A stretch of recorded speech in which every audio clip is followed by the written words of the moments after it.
When I went to UK, I told Emily not to wait for me. I thought she wouldn't be happy waiting for me, especially since I didn't know when I could come back. Emily stood by me and said, "I wanted to go with you, Michael, but I couldn't leave my sick mother behind. She passed away, but I had no way to follow you. I always believed we would meet again someday, and before I knew it, here we are." So that's how it was. Emily had been waiting for me all this time. I held Emily tightly in my arms. My name is Michael. I'm turning 39 this year. I've finished my overseas assignment and returned to the headquarters. The headquarters is where I worked tirelessly when I was young. I felt nostalgic about the familiar workplace. After 12 years, there are few employees I know anymore. It's only natural when you think about it. Time moves on. I gave a brief introduction at the morning meeting on my first day back. It felt a bit embarrassing to introduce myself again. I was welcomed with applause. I was immediately called upon for work. It was about a new client we had signed a contract with. They wanted to discuss the contract details. As a manager, I also attended the consultation about the contract. I appreciated the subordinate who secured the contract and wanted to support their discussion. I understood that a manager's role is to oversee the employee's work, appreciate their efforts, and sometimes offer support. It was different from just securing contracts. In that sense, I felt a fresh sense of purpose. When I was assigned overseas, I was a regular employee, but I returned to the headquarters as a manager. The sales expertise I honed abroad should be useful in my managerial role. I aim to advance step by step as a manager while bringing out the best in the younger staff. My boss, David, who sits next to me, is much younger than I am. He was promoted to his current position at a young age. I was surprised he became a director at his age. He must have achieved a lot to earn his position. Suddenly, David called me while I was dealing with the client at the meeting room. What could it be about? I left my subordinate to handle things. It must be urgent, I thought. When I got back to the office, David was sitting at his desk, waiting for me. "Sorry for calling you suddenly. I need a favor." "Sure, what can I do for you?" "It's not a big deal, really." David should understand that I was busy dealing with the client. I believe that dealing with clients should be done with utmost sincerity and priority. There must be a pressing reason he interrupted me. "David, please make it quick." "Why?" "I called you because I need to ask you something urgently." I was surprised by David's unexpected response. Does he understand that the client is waiting? A new client we signed a contract with is here to discuss the details. I can't keep them waiting. I just stepped out for a moment. That can be left to the person who secured the contract, right? That's not your job. Yes, we are delving into the contract details and progressing with the discussion. As the person in charge, my input is necessary. So, what is it you need, David? David cleared his throat before speaking. What? Is it something hard to tell me? Actually, there's a contract we want to secure today. I need you to come with me. Sorry for the sudden notice, but please get ready quickly. Huh? You're securing a contract, David? This sounded strange. That's not David's job. And why would I need to accompany him? David said it wasn't a big deal. But if it's about a contract, isn't it a big deal? David's role is company management. He handles administration and doesn't directly involve himself in making contracts. Is he involving me because it's a contract? This isn't something David should be dealing with directly. Why are you involved in this contract, David? Why can't I be involved in a contract? That's not your concern, is it? I couldn't understand what David was saying. I felt I had no choice but to comply. When do we leave? Right now. Get ready. David, that's impossible. I have work to do. David suddenly scowled. Are you defying your superior? A superior's orders are absolute. I was shocked. I can't believe there's a boss who would say something like that. Who ignores their subordinates' work like that? This is unreasonable. I reluctantly decided to leave the client dealings to my subordinate. All right, David. I'll accompany you immediately. Can you drive?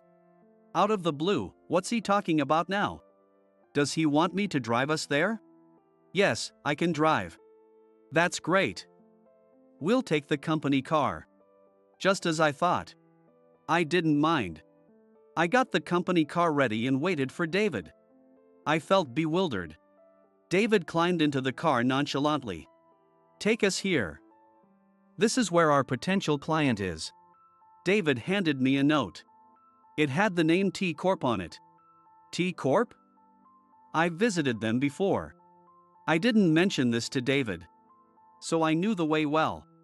I drove without getting lost. While driving, David said something odd. When we get to T Corp, stay in the car. What? I thought I was going to join the meeting? No, that's not necessary. I'll handle the contract alone. Don't worry about it. Then why am I even accompanying you? I didn't understand at all. If I wait in the car, I'll end up just being a chauffeur. Are you sure that's okay? I want to be of help to you, David. Just do as I say. This is necessary for the contract. Me waiting in the car is necessary for the contract? I was even more confused. David continued with his strange explanation. T Corp wants to sign the contract, but she is refusing. She? Yes. If we can win her over, the contract is ours. That's why I brought you. Wait, so you needed me in the car for this contract? Exactly. You and the car are tools to impress her. Even after treating her to her favorite diner, she didn't agree. Today, I'll show her authority. Diner? That phrase made me realize something. David, by any chance, is this woman named Emily? David, sitting in the passenger seat, widened his eyes and was at a loss for words. How do you know her name? I was just as surprised by his response. Could it really be? So it was Emily. We arrived at T Corp's parking lot and I stopped the car. I took out my business card from my bag and handed it to David. David, please give this to her. The contract will go through. What do you mean?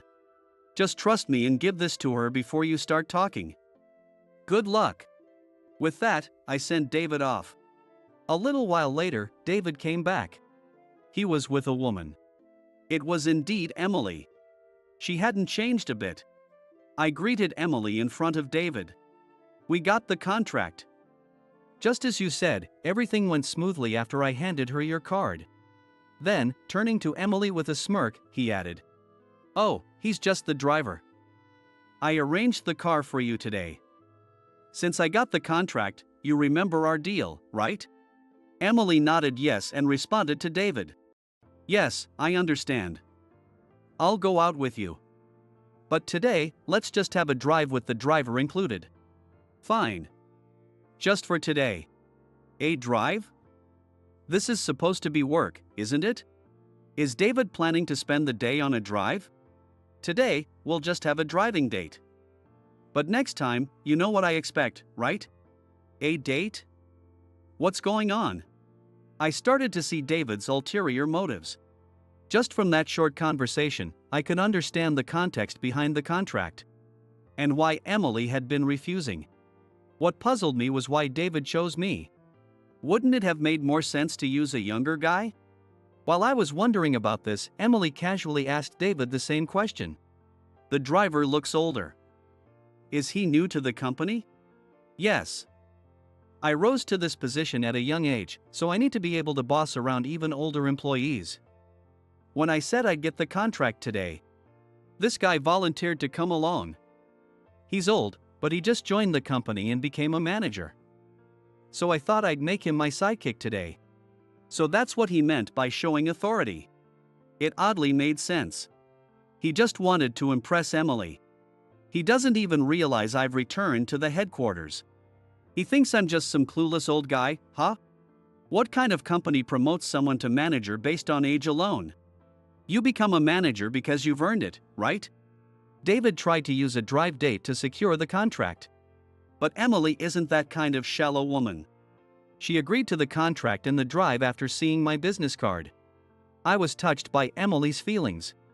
Both Emily and I spent that day on David's drive date without revealing our identities. After politely dropping David off at his house, I finally got to be alone with Emily. Michael, it's been 12 years since you left. Has it really been that long? How have you been? When did you come back? Just recently. Today was my first day back at work. I never expected to see you on my first day. Really? It must have been fate that brought us together again. Emily smiled. She seemed genuinely happy to see me. Emily was my beloved girlfriend. We talked about marriage when we both became working adults. When the overseas assignment came up, I wanted to take Emily with me. Of course, I intended to marry her. But Emily turned down my proposal. So, I went to the UK alone. I told Emily I didn't know when I'd be back. That's why I told her not to wait for me. It wasn't how I really felt. I'll wait for you, Emily said and saw me off at the airport. It's been 12 years. Emily must be married by now. I was afraid to find out the truth. So, what do you do at your current company? Are you in a high position? I'm a director, but it's nothing special. So, were you negotiating this contract as a director? Emily chuckled. Our company is small. Major contracts involve the directors. The contract with your company was a big goal for us. I was put in charge. But for some reason, David was the representative on your side. At first, the negotiations went smoothly. But then he started whispering things in my ear. Whispering? I didn't need to hear the details to understand. From today's events, I got a good idea about David. So the negotiations stalled? David made our relationship a condition for the contract. I got scared and started recording his conversations. Emily, that was smart. That recording is your weapon. Let me hear it. Emily played the recording of David's voice for me. It was clear he wasn't talking about business. Every time I refused, he put the deal on hold. He pressured me by saying it was a loss for my company. I see. David certainly has a silver tongue. And he's handsome. He's confident in himself. So, did you agree to David's terms to finalize the contract? Even though it turned out that way, I trusted you, Michael. I believed you would help me. I trusted you with the contract. I can trust you, right? That must have been a huge decision for Emily. I nodded yes and held her hand tightly. To be prepared for any situation, we exchanged email addresses and phone numbers. I told Emily to contact me anytime she needed help, emphasizing it repeatedly. The next day, David was in an unusually good mood. He came to me with a big smile and patted me on the shoulder. Thanks to you, we got the contract. I owe you one. Let's keep this going. Keep it going? Is he asking me to set up dates with Emily? No way. We got the contract, so she's mine now. I can do whatever I want. Do whatever you want? What are you planning to do? David laughed mockingly. Can I say that in the office? It's exactly what you're thinking. I realized I had to fight David and save Emily. A few days later in the evening, I received a sudden message from Emily. It's happening already. David contacted me. I immediately stepped out of the office and called Emily. She answered right away. What did he say? He wants to have dinner tonight. He seems to have already made a reservation. Tonight? Did you make plans with him? Of course not. It's so sudden, right? David seems completely set on this. Set on what? He plans to have dinner and then take you to a hotel. What? Did he say that? He said he'd leave it to my imagination and laughed. Michael, what should I do? Don't worry, leave it to me. I'll make sure David changes his mind. Go straight home today. But don't worry about anything else. It'll be fine. After reassuring Emily and ending the call, I headed straight to David's desk. David, I need to talk to you. What is it? I'm busy today. Can we talk another day? No, it has to be today. What do you mean? David, I set aside my work to accompany you on your date. Now it's your turn to do the same for me. What are you talking about? Working hours are over. I don't have to spend time with a subordinate after hours. Does that include the contract with T Corp? David flinched at that moment. Was he feeling guilty?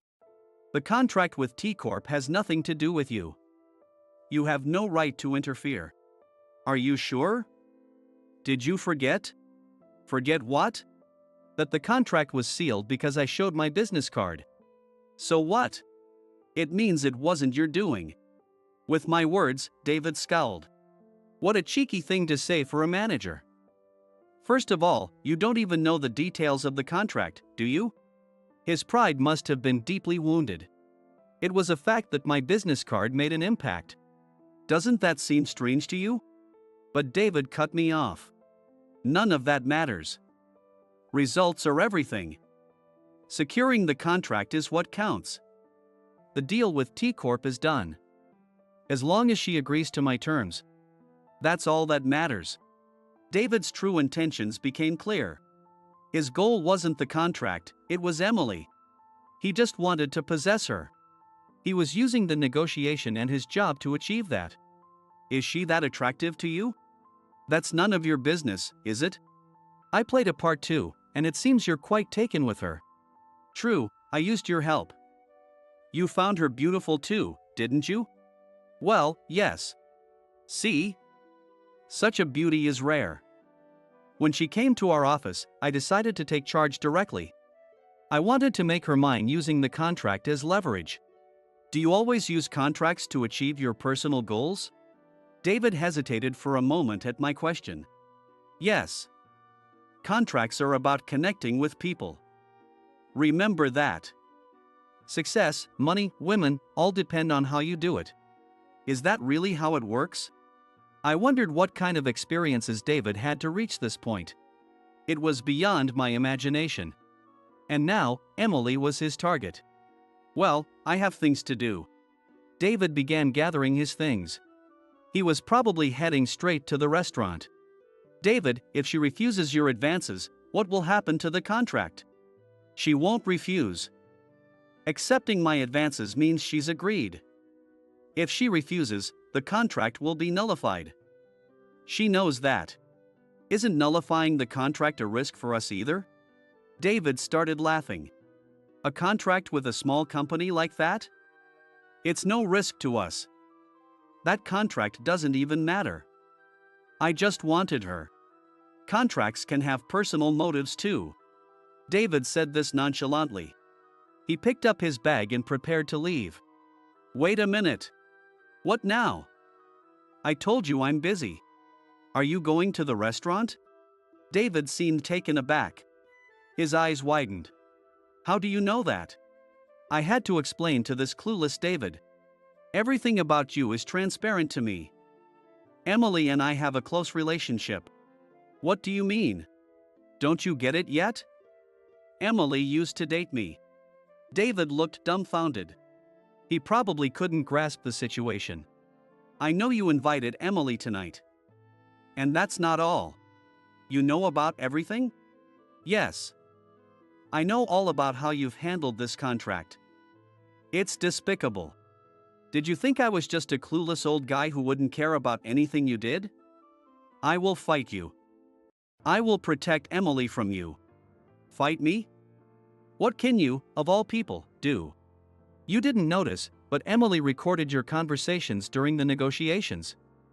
At first, you whispered, but as your comments became bolder, she started recording. What was supposed to be a business discussion turned into you trying to seduce her. Did you listen to it? And there are times when you threatened Emily too. You even said you would destroy her company if she didn't comply. Does that ring a bell? We have solid evidence. I'll report this internally. Report it internally? Yes. You, of all people, should understand the consequences of that, given your ambitions. David froze. He probably had no words to respond with. David, Emily went home today.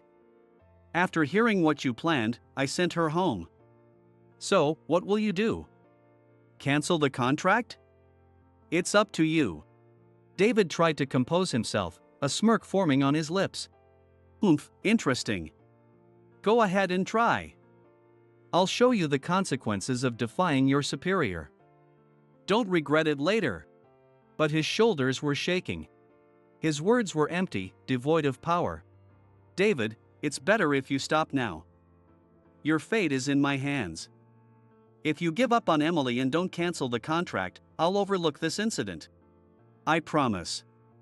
But if you try anything funny again, I'll report you immediately. Got it?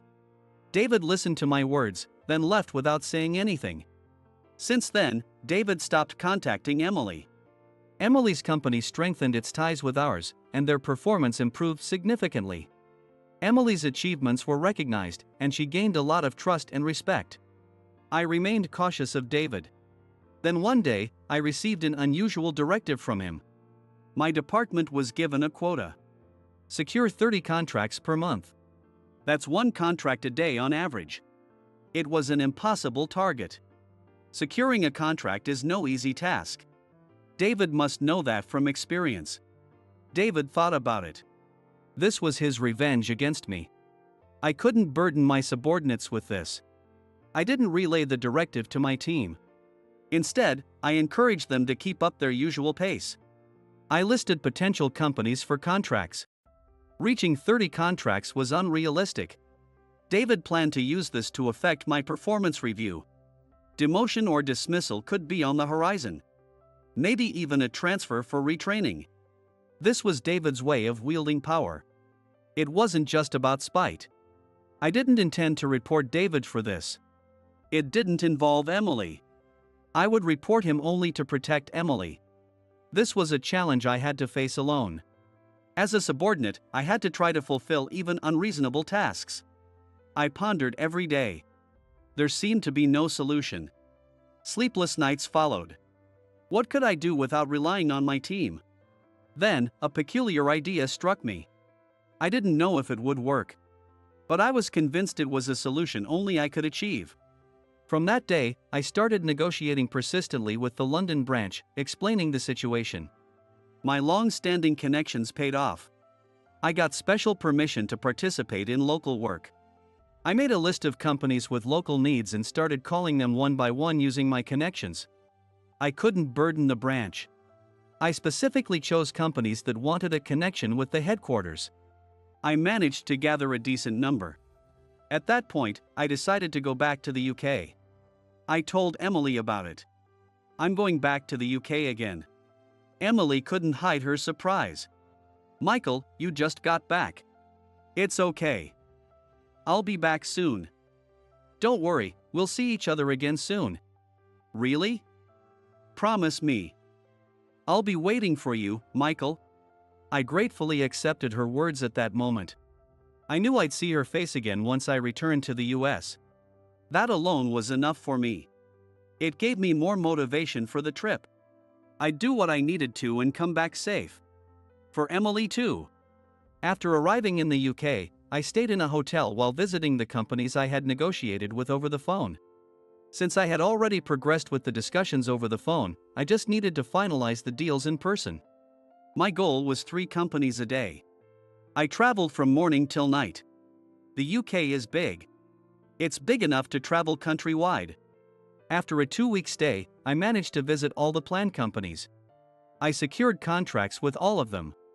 Then I safely returned to the US. Emily was there to welcome me at the airport lobby. Welcome back, Michael. Did you manage to complete your work? Yeah, thanks to you. Sorry to keep you waiting, Emily. Michael, you look worn out. Emily said I looked thinner. Apparently, I had dark circles under my eyes too. I'm fine. I'm healthy. Will you be able to relax now? No, the work isn't over yet. The important part starts now. Just a bit more to go. I see. I can't do much, but I believe in you. Do your best, Michael. With a heavy heart, I left Emily waving behind me and headed straight to the office. David was waiting for me at the office. I had informed the company about my return. Well done. So, how did it go? After spending 2 weeks, did you achieve anything? Thank you for the time. David, the quota was 30 contracts, right? Yes. Your subordinates must feel sorry for you, running around for your sake. No, that wasn't necessary. What do you mean? Have you given up? David must have thought it was impossible from the start. I could tell from his tone. But you're a manager, aren't you? You can't afford to give up. The responsibility of the department isn't just on you. It affects your subordinates too. Do you understand that? You shouldn't rush to conclusions. Oh, but it's already been a month, hasn't it? Looks like it's impossible now. David looked at me with a pitiful smile, almost ready to laugh. David, do you know why a new face, came to this workplace this year? Your personal history doesn't interest me. David said with a dismissive laugh. Did he think I was just flailing? I joined this company right after college. During my tenure at the headquarters, I was assigned to work overseas. For 12 years, I was in the UK. And now I've returned as a manager. So what? What does that have to do with your current trip? I realized David was quite dense. He should have figured out where I had gone. My 12 years were invaluable. They weren't wasted at all. What do you mean? My network in the UK proved to be very useful. I leveraged it effectively. You mentioned that contracts are about connections. I agree. But the difference is that my connections are based on trust. I worked with many people, supporting each other, and that saved me. Your connections are fleeting and opportunistic. They leave nothing behind. Such relationships are empty. Do you have any allies around you? David snorted and mocked me. The winners are those who can get the job done. That's all that matters. It doesn't matter how it's done. People are tools to be used. There's no value in relationships outside of work. Anything that can't be reused is discarded. I suppose you plan to discard Emily after you had your way with her too. You sacrifice people for contracts and manipulate them through work. I don't want to work with someone who holds such values. David seemed delighted by my words. Oh. So you're quitting? What an irresponsible person, abandoning your job. David, I've met the quota. I handed David the list of all the companies I had secured contracts with in the UK. There are exactly 30 contracts here. With the contracts my team secured, we've exceeded the target. David looked at the list in disbelief. He seemed skeptical. If you doubt it, feel free to verify. All the contracts are signed. And with this, I am resigning from the company. Naturally, my reason for leaving will be questioned. I will simply state the truth. I cannot work under you, David. I won't mention your past actions. But I will clearly outline the unreasonable quota you imposed. I wonder what the bosses will think. I look forward to finding out. With that, I turned to leave. David called out to me in a panic. Wait. I understand. Let's resolve this amicably. Amicably? What do you mean? I met the quota, so this matter is settled. Don't say that. Please don't leave. Stay for my sake and the company's. David suddenly begged, even going as far as to bow. All right, David. But no more unreasonable directives. I said this and left the office. It was already dark outside. I contacted Emily and arranged to meet her at a park near her company. Emily finished her work and hurried over. She smiled happily when she saw me. Is your work finished? Can you relax now? Yes. It's all done. There's nothing to worry about anymore. The contracts are signed, and everything is going well. Everyone appreciates your help, Michael. Thank you. That's good to hear. Don't worry about David either. He hasn't contacted me since. Michael, what did you do to him? It doesn't matter. You're safe now. I was so worried you might leave again and not come back. I told you I'd come back, didn't I? Though maybe it would have been better if I hadn't. I said something I didn't truly feel. Even though I returned, I knew I couldn't be with Emily. That thought weighed heavily on me. I had looked forward to seeing Emily more than anything. Emily suddenly looked sad. Why? Why would you say that?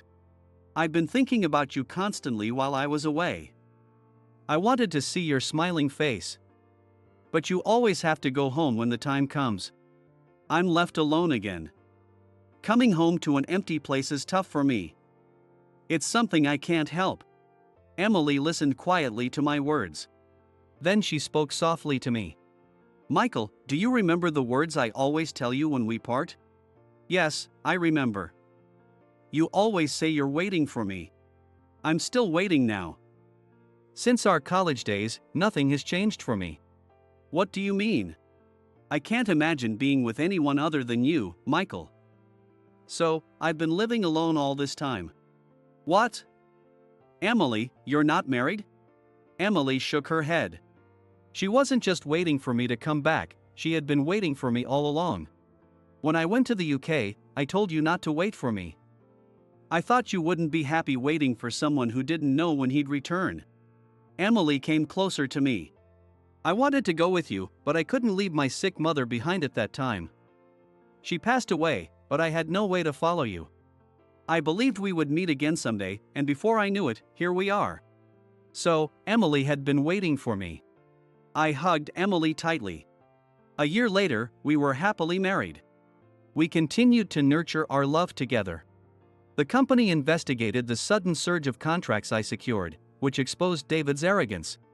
David was spared from being fired but was sent for retraining. He would never return to the headquarters. I was recognized for my achievements and took David's position. It was an exceptional promotion. Even though I had just returned to the headquarters as a manager, no one objected. I was praised for my incredible vitality. They said it was a miracle that I protected my subordinates and led them out of a difficult situation, despite the unreasonable directives. This recognition wasn't just for me. It was for everyone who supported me. And my greatest supporter was, of course, Emily. Thanks to her strength, I was able to achieve what I did. Together with Emily, I also became a director. We planned to support each other both at work and at home. I faced Emily again with renewed gratitude. Emily, I am truly blessed. My life has been a series of miracles, and being united with you is the greatest miracle of all. Thank you. It's all thanks to you. Michael, your life is a testament to your determination. That's why these miracles happened. I'm also happy to be with you. From now on, it's our life together. Emily was my excellent partner in both work and life. Our future was as bright as it could be.